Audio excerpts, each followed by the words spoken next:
Hello viewer, here we will take that selection tool. I will make a random selection over the layer. So there is a shape I have made. Then I will change the layer style in this way.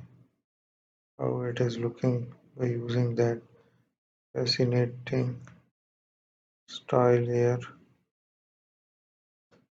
Then I will make another layer, change the style of the layer, make it attractive. I will use the eraser tool here. It's an eraser tool. We have erased the complete layer style.